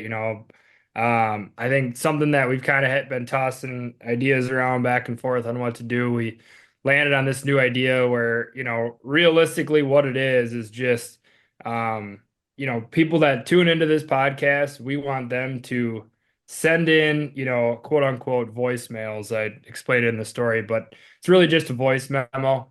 And it's totally for you guys to interact with not only like us, but each other too. So, you'll see this on other radio shows where, just because you send in one week, does not, don't let it stop you from sending in one the next week too.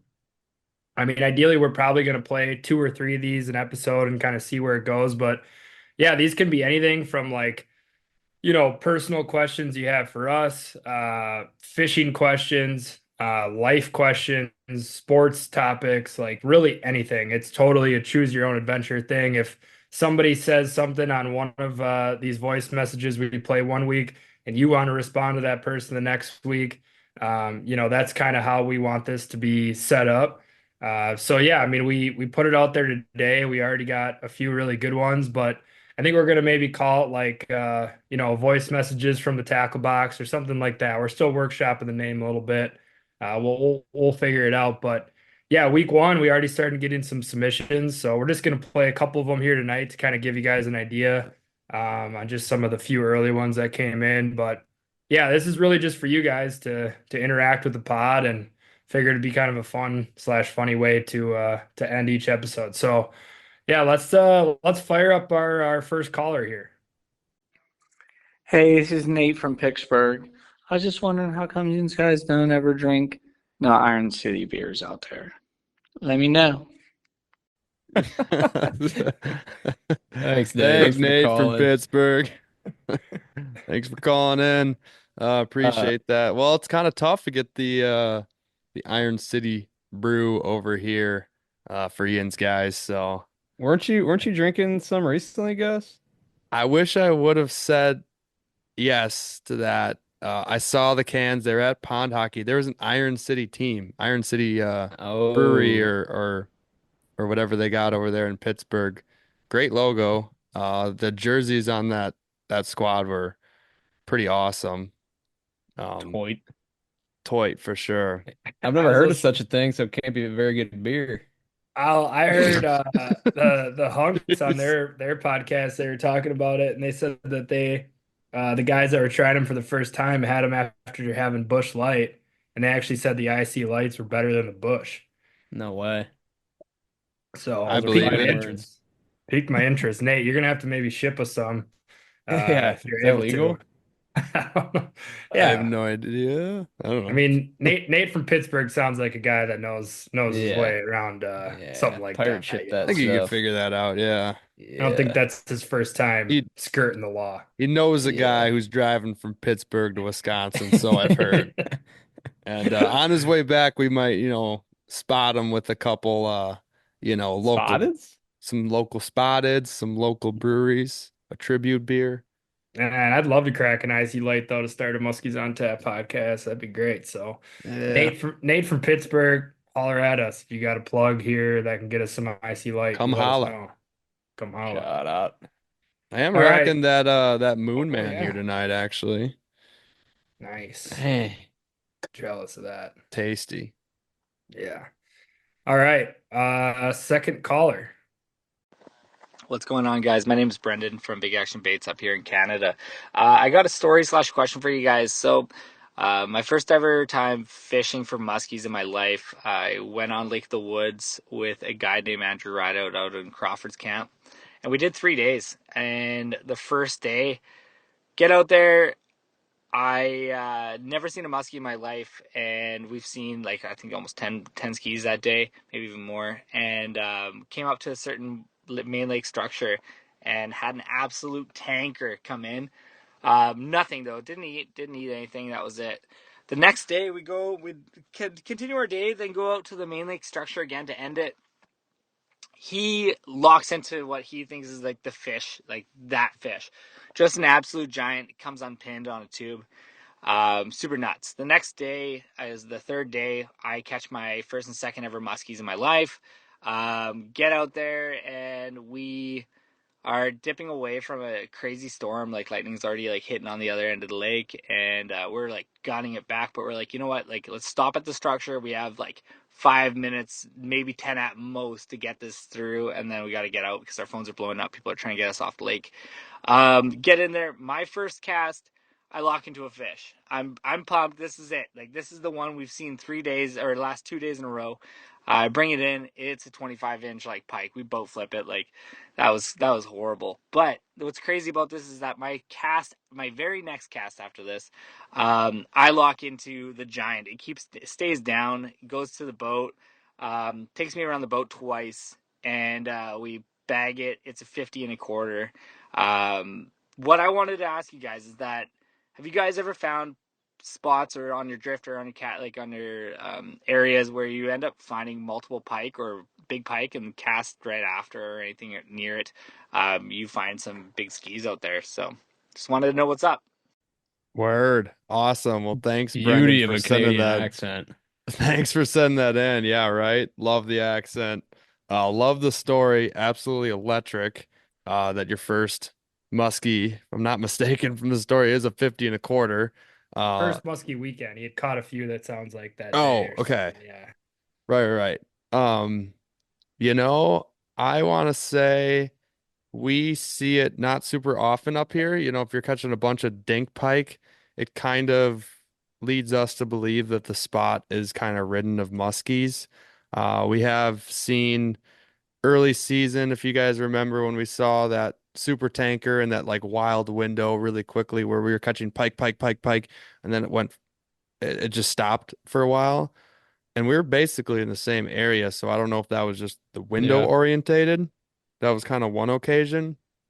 And then another time to bring up for big pike is actually my PB in Vermilion during the PMTT 2 years ago, where that pike that I caught, the 43 incher that morning, was basically on the waypoint of a 48 to 50 inch muskie that Max raised a few days prior.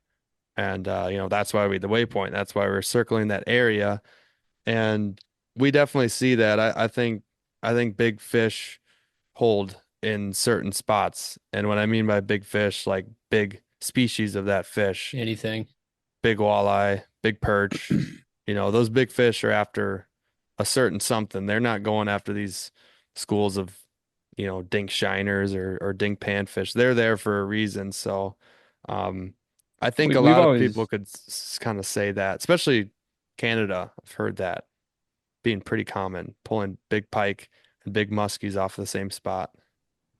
we always just joke like when we're fishing a weed bed, if we're just seeing a bunch of little pike, like, all right, time to move.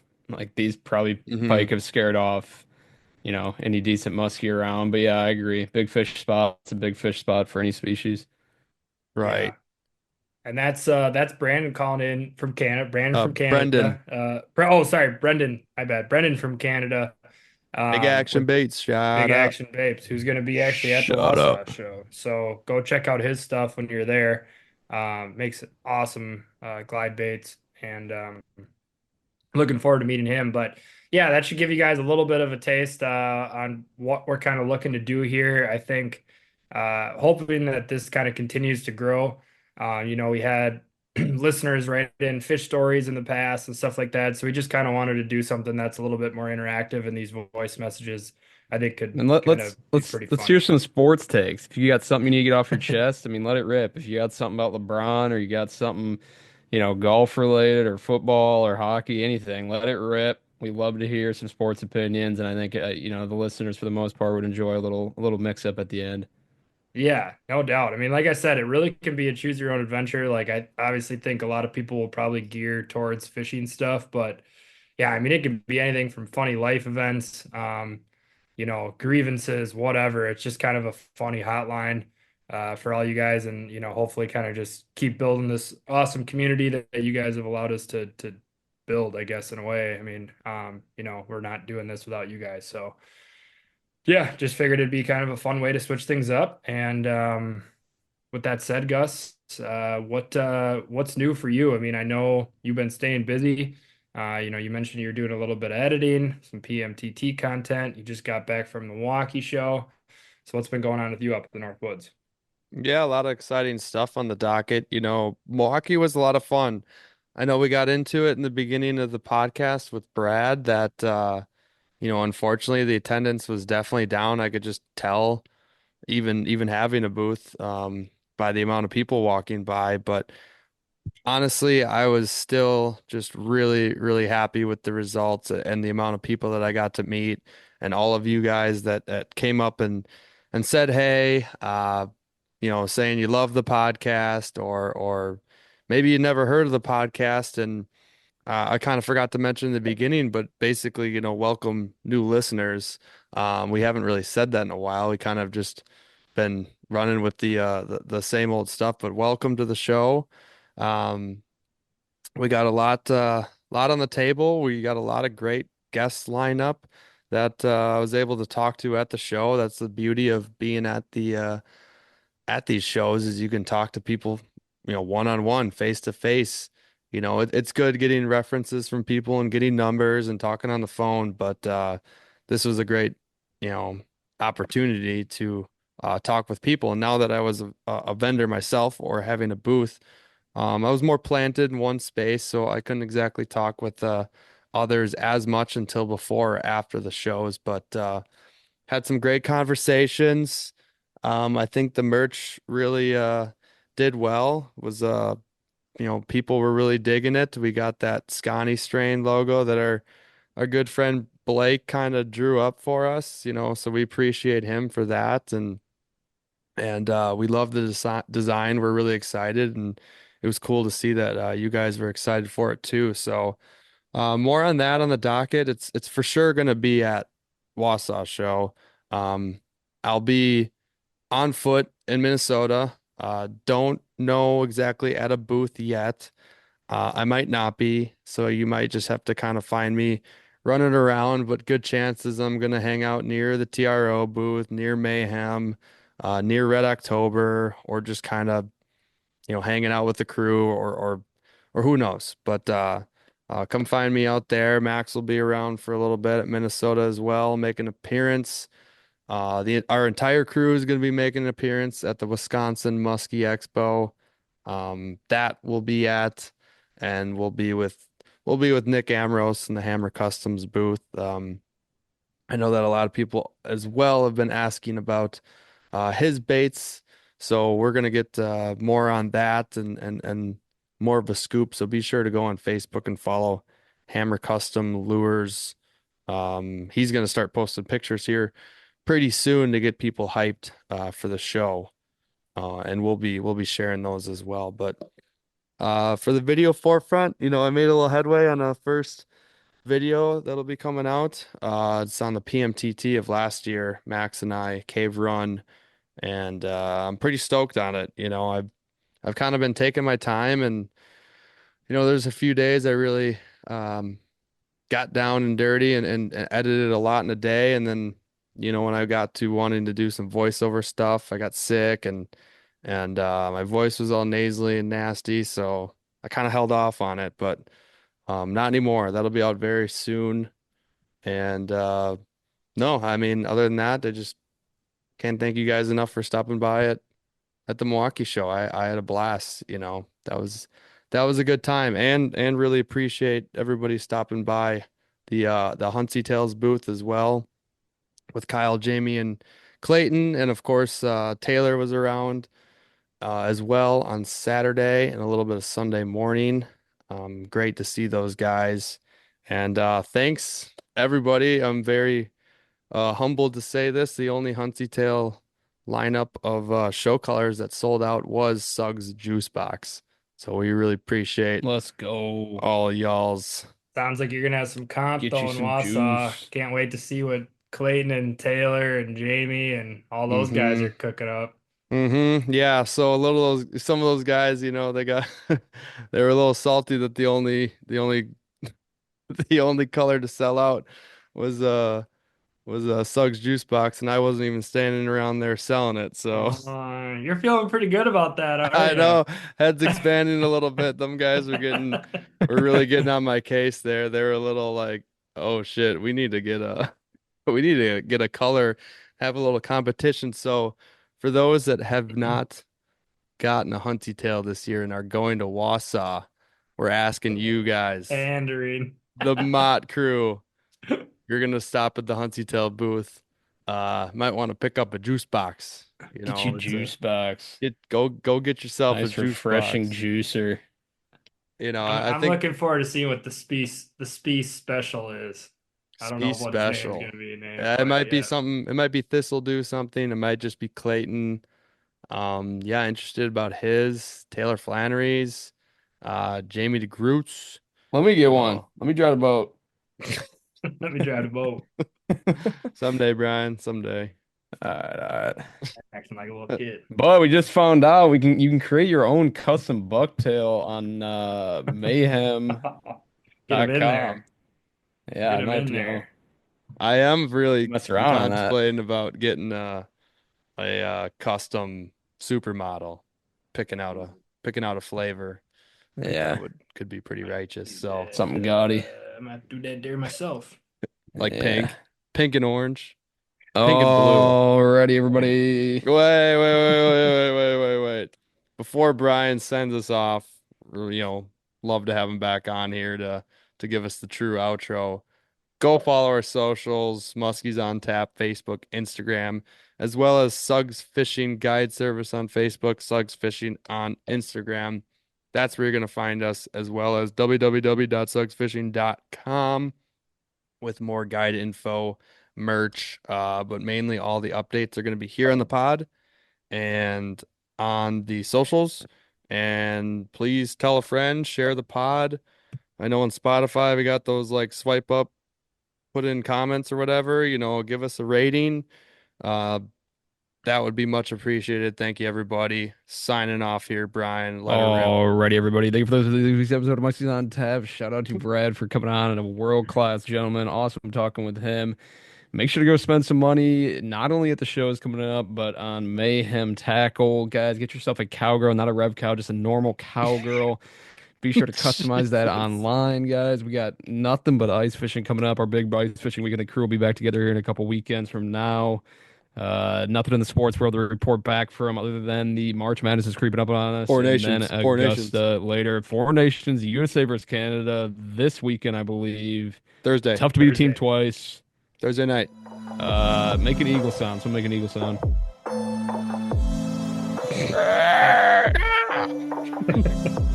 Hey guys. Good night.